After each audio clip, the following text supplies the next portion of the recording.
Okay, recording.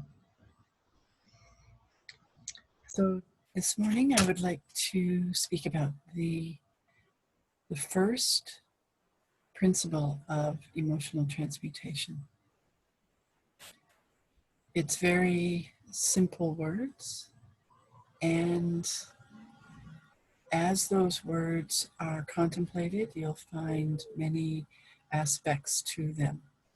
I have written about it this morning on my site, and I will add this short video to that writing so you can get more clarification through the words. Let's take a moment.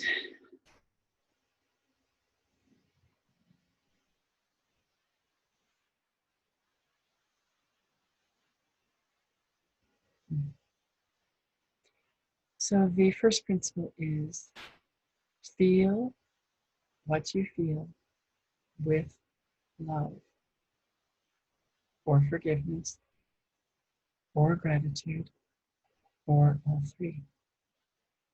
I call these the three powers of the emotional body in particular. We have an emotional body that is the closest energetic body to our physicality on this earthly plane. Everything that we experience, everything that's within and without has an emotional component. As we become more comfortable with the emotional body, we'll find aspects that were hidden from us. It's these aspects in the emotional body, these memories that go with feeling, that I am speaking about here when I say feel what you feel with love, forgiveness, gratitude. It doesn't matter which one gets you in, which power. But when you access energetically one or more of those powers, you will find that the energy of the emotional well expand. The more we welcome it, the more that energy will expand. And then we can be very aware of expanding the powers with it. So feel what you feel with. This is a very important aspect to this principle. Mostly because I have seen many people doing emotional release work that they understand that the powers are important. So often people will, when they feel something like anger is a very chaotic and hot, fiery emotion. And people are often fearful of it, so they will suppress it immediately, feeling like that it, may have whatever resistance, whatever idea, whatever pattern that you're put upon anger. But when we feel, let's use anger as an example, when we feel anger and then see how much more we can intensify it and expand that feeling, and then feel how much we can love how that anger feels. Not putting the anger aside or attempting to suppress or justify or distract ourselves from the emotion, but really being honest and open with ourselves, with what is really there. In that way, I've heard the word before, apply, and I've used that in the past, but when we access the love, the true divine and unadulterated love, then what is left with that anger is a harmonious, energetic, that is no longer chaotic. It is no longer part of a program or a pattern. It just relaxes and transmutes. Harmony. is then achieved. It takes work, it takes time, it takes a really strong commitment. I'm going to read you, after I wrote about emotional transmutation this morning, I picked up this book that I'm looking at right now. And in this book was this experience that the author Lars Moore had had. So I'm going to read it to you. When you give into fear, you are doing the exact opposite of what you have come to do, which is changing matter into spirit, darkness into light, demons into useful possibilities. Any lie eventually turns into a ghost or a demon. And this is exactly what the church has made out of the message. Whether the lie is born in the unconscious or in ignorance, it is still a lie. No one is to blame. It is not a kind of sin. It is more a sad fact, but luckily a fact which may be changed. Do not take this as an opportunity to make more enemies. We have enough of those. Transform and set free.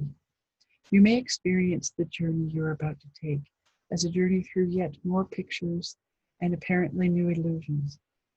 But imagine that the contents of the cauldron, which at the dawn of time was placed over the fire, become smaller by the second, because all the slag is burned away, and only the purest and the simplest necessities remain. Then you will begin to understand what is being talked about. And when even the picture is burning, and both the cauldron and the fire do not exist anymore, neither physically nor as an idea, when even the idea of empty space and the great silence is gone, then all is one in the one. When humanity realizes that it cannot go on exclusively identifying love with emotions and sensations, and sees that love is much more than that, then people are given a new kind of flexibility. Emotions alone are far too unstable to build on. This doesn't mean that you should make yourself insensitive, but simply that you should set your feelings free. It means awakening to reality and starting to see.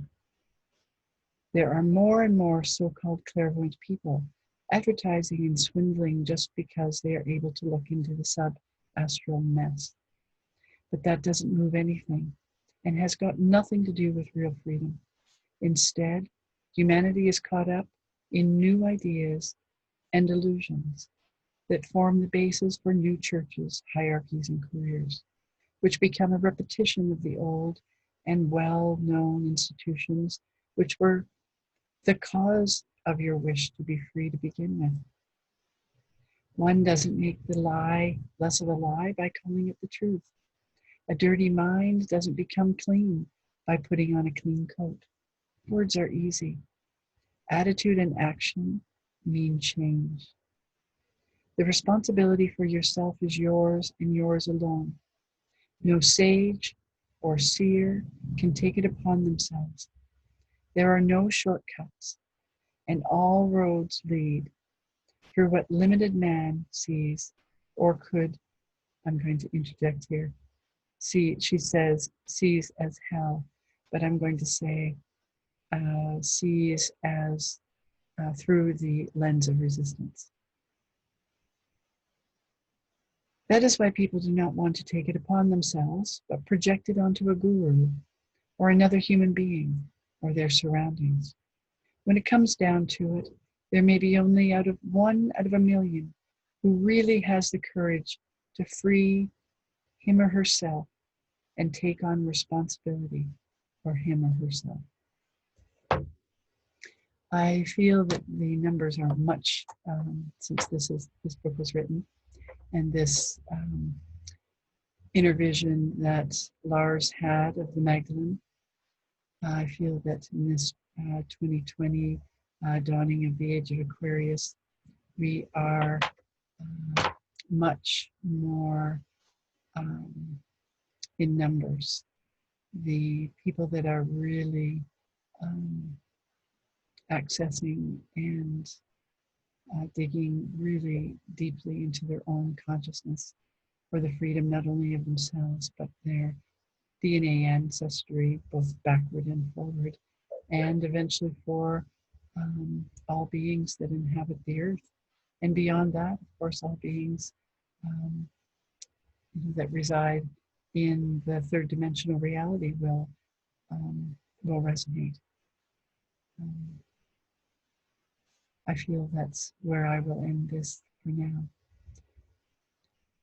For, like I said in the beginning, the the emotional transmutation has a lot of levels to it. I welcome you to come onto my website and read what I have written over the years about that. Love, forgive, gratitude. Mm-hmm.